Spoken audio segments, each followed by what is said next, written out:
Okay, students, so today we are going to start the topic displacement in the particular second.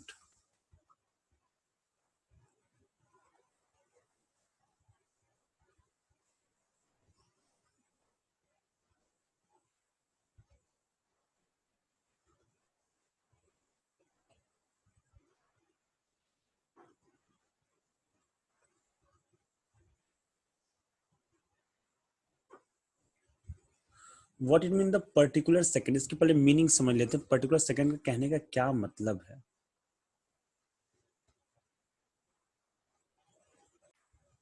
ठीक है, पहले समझ लीजिए.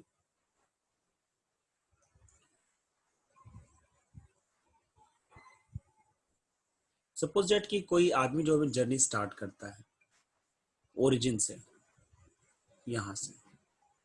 ठीक है,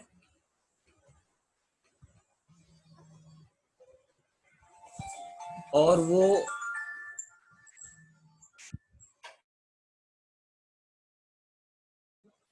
10 सेकंड में यहां तक पहुंचता है, पॉइंट ए तक.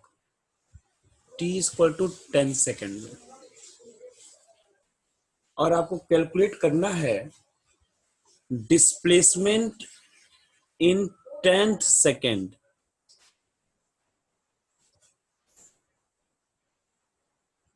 जब ठीक 10th सेकंड में कितना डिस्प्लेसमेंट कवर किया, ये 10 सेकंड तक का है.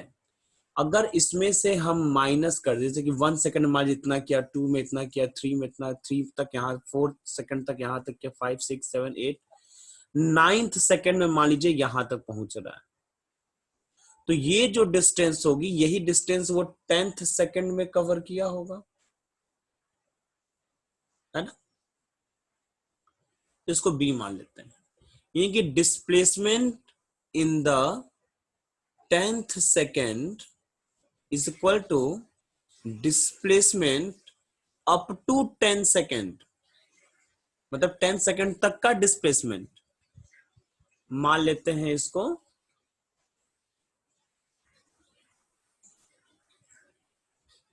S1 मान लेते हैं.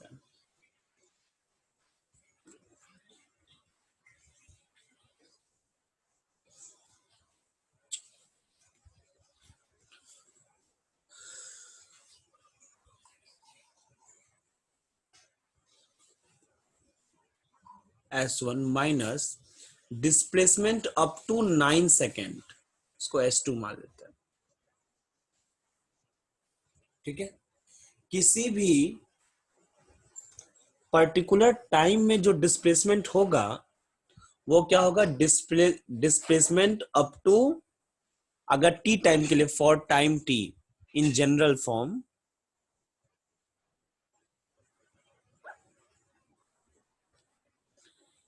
Displacement in Tth time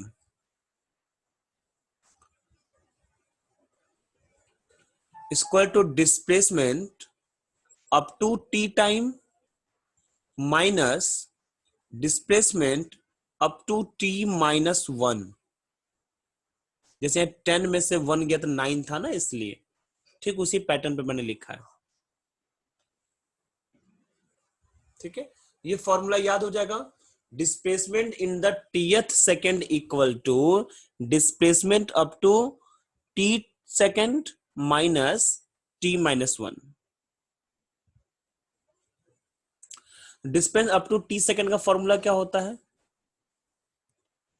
ut plus half A T square and displace up to T minus 1. तो जहां जहां टी है वहां वहां टी माइनस 1 पुट कर दीजिए. ut minus 1 plus 1/2 a t minus 1 whole square. Let's open the bracket. ut plus 1/2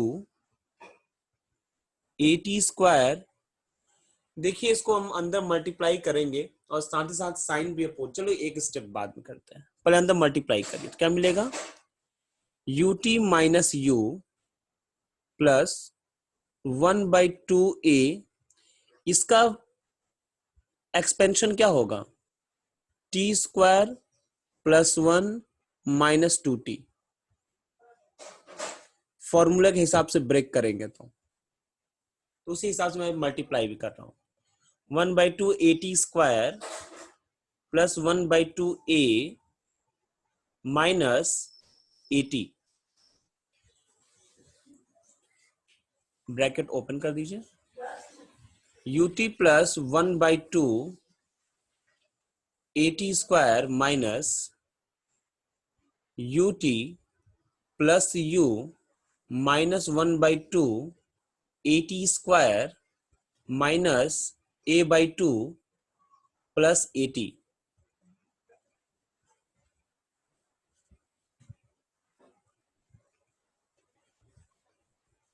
कुछ terms cancel out हो जाएंगे, जैसे ut कैंसिल आउट हो जाएगा, ये वाला टर्म कैंसिल आउट हो जाएगा, बचेगा क्या, u और माइनस a/2 प्लस 80। तो u माइनस a/2 कॉमन ले लेते हैं, ऊपर क्या बच जाएगा यहां से 1 प्लस 2t, ठीक है, नॉट प्लस माइनस साइन होगा ना बीच में,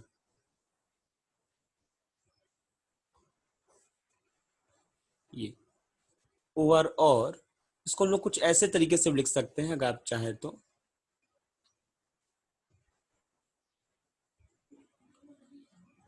S in the tth second, यहां से माइनस साइन भी कॉमन ले लिया जाए तो ये प्लस a/2 हो जाएगा और अंदर का टर्म अपोजिट हो जाएगा 2t माइनस 1। ये देखने में थोड़ा सुंदर लगता है और कोई बात नहीं।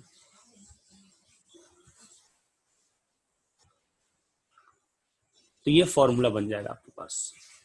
ये क्या बताएगा, ये बताएगा displacement in the tth second.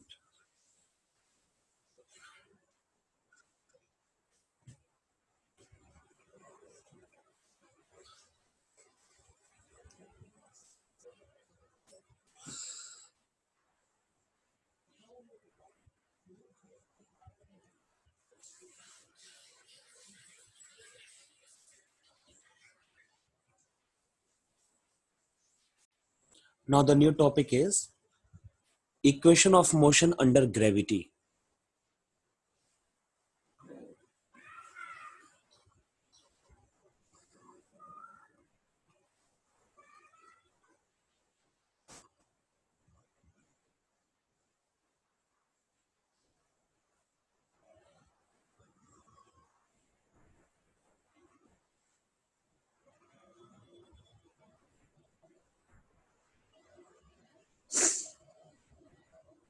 देखिए इक्वेशन ऑफ अंडर ग्रेविटी पर क्या क्या डिफरेंस आएगा। जब भी हम लोग अंडर ग्रेविटी की बात करते हैं तो इसका सीधा सा मतलब ये निकलता है कि हम किसी हाइट पर हैं, ठीक है, ये इसका मतलब निकलता है ना कि हम लोग किसी हाइट पर हैं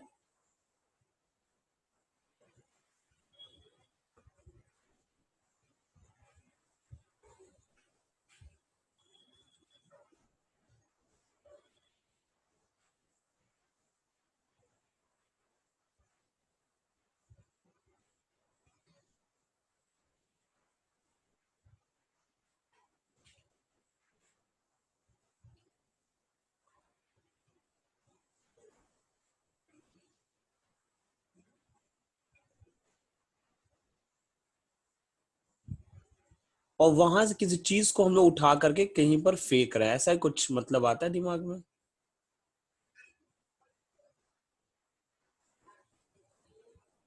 ये मान लीजिए कोई दीवार है जहां से किसी चीज को हम लोग फेंक रहे हैं,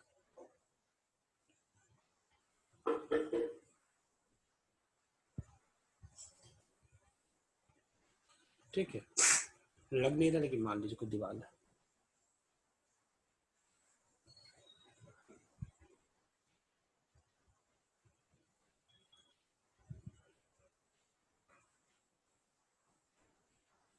जो बच्चा किसी ऑब्जेक्ट को यहां से फेंक रहा,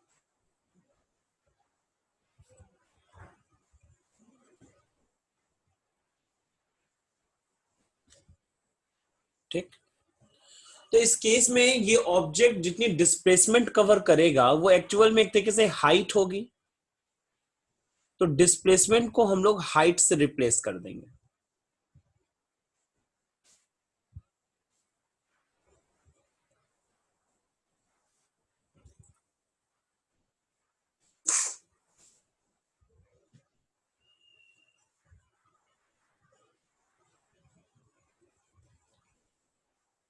मान लिया कि इसकी इनिशियल वेलोसिटी u है, ठीक है। यहां पर जब पहुंचता है तो मान लीजिए वेलोसिटी v हो जाती है, टाइम इंटरवल मान लीजिए t है, ठीक। इसी साथ में इसके ऊपर एक्सेलरेशन भी लगेगा, और वो लगेगा acceleration due to gravity. Acceleration due to gravity को हम लोग क्या लिखते हैं, g लिखते हैं, यानी कि एक्सेलरेशन को रिप्लेस कर देंगे g से।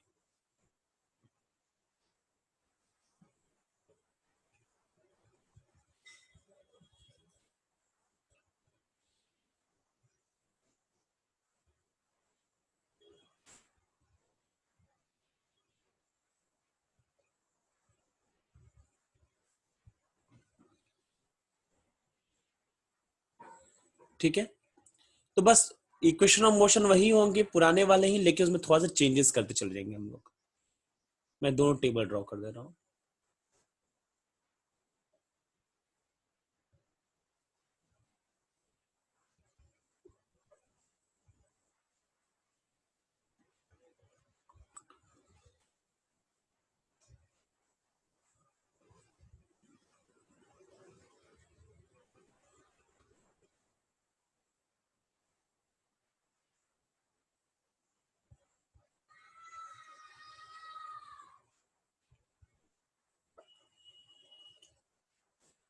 ये आपका equation of motion for linear motion होगा।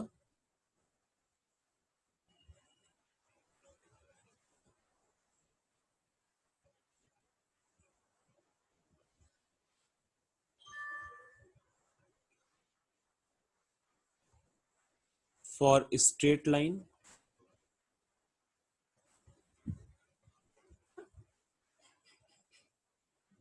और ये under gravity.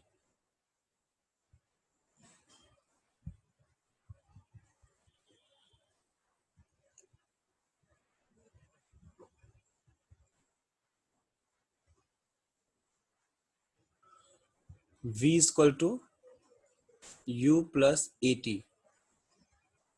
s equal to u t plus half a t square, and v square equal to u square plus two a S.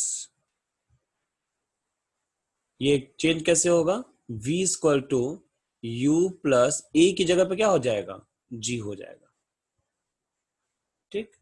G T, s की जगह पे h हो जाएगा, h equal to u t plus half g t square, और यहां आ जाएगा v square equal to u square plus two g h. ये ध्यान दीजिएगा अपवर्ड का केस होगा, सॉरी डाउनवर्ड, यानी कि जब बॉडी डाउनवर्ड डायरेक्शन में आएगी, ठीक है।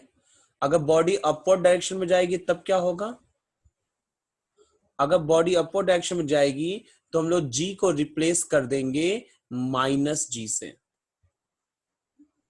ठीक है। अपवर्ड यानी बॉडी को अगर से ऊपर की तरफ फेंका जाए तब, तो ये होगा v इक्वल टू, क्योंकि वो अगेंस्ट ग्रेविटी जा रहा है ना, तो मोशन उसका क्या होगा, वेलोसिटी रिटार्ड होगी ना उसकी, मोशन रिटार्डिंग मोशन होगा, वेलोसिटी धीरे धीरे कम होती चली जाएगी ना ऊपर जाएगा तो, इसलिए एक्सेलरेशन निगेटिव हो जाएगा।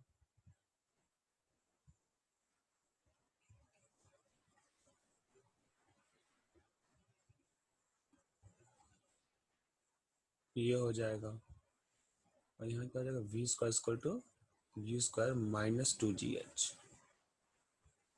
ये क्वेश्चन आपके सामने आ जाएंगे, नोट कर लो आप। ये है मोशन एलोंग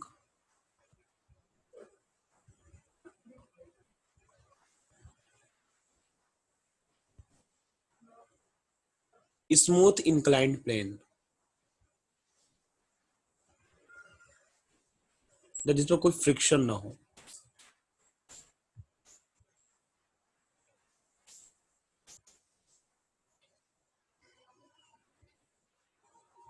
ठीक है, यानी कि अगर कोई बॉडी किसी इंक्लाइंड प्लेन पर अगर मूव कर रही है तो उसका इक्वेशन ऑफ मोशन क्या होगा? चलिए लिख रहे इक्वेशन ऑफ मोशन।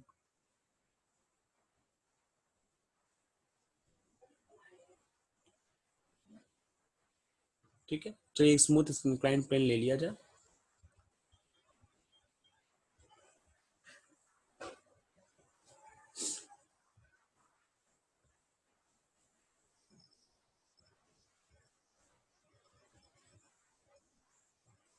मान लेते हैं ये एंगल कितना है, थीटा।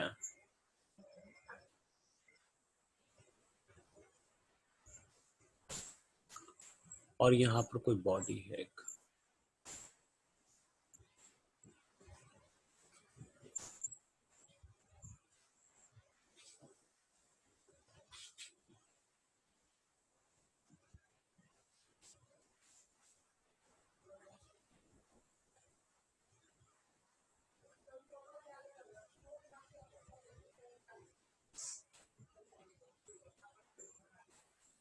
मैंने बॉडी स्फेरिकल ली है, आप किसी भी शेप का ले सकते हो। और बॉडी नीचे की तरफ आ रही है।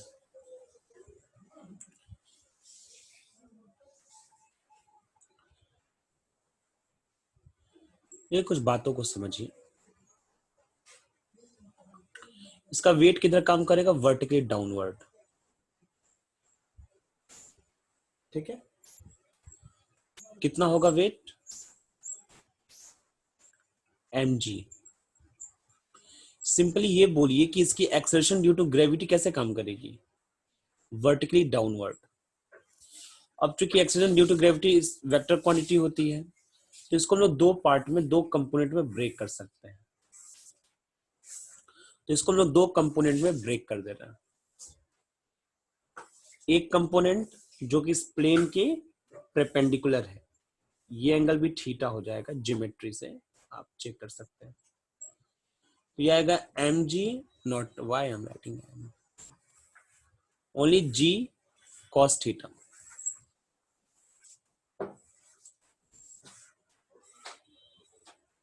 और ये आएगा g sin थीटा। मोशन इसी अलोंग है। जब मोशन इसी के अलोंग है तो इस केस में हम लोग जहां जहां पर जी था वहां पे जी साइन थीटा लिखेंगे, क्योंकि जी साइन थीटा के वजह से ही ये नीचे आ रहा है। तो डाउनवर्ड मोशन में पहले लिख रहा हूं।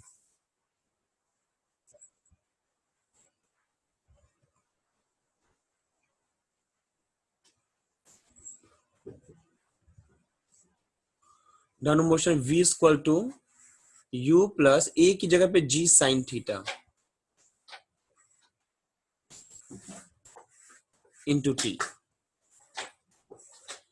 ठीक है, सेकंड क्या हो जाएगा?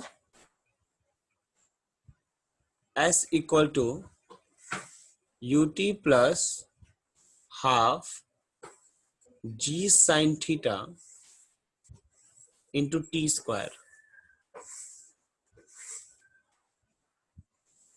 और थर्ड हो जाएगा v square equal to u square plus two g sine theta into s. Upward motion क्या हो जाएगा? अपवर्ड मोशन में एक्सेलरेशन निगेटिव हो जाएगा। सिंपल सी बात है।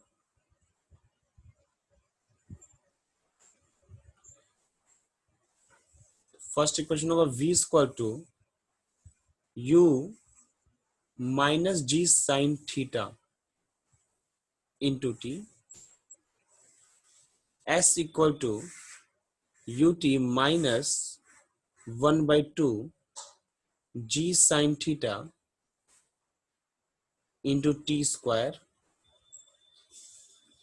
and the third equation will be v square is equal to u square minus 2 g sin theta into S. तो ये 3 इक्वेशंस हो जाएंगे। मैंने आपको स्ट्रेट लाइन मोशन में इक्वेशन ऑफ मोशन क्या होगा ये बता दिया,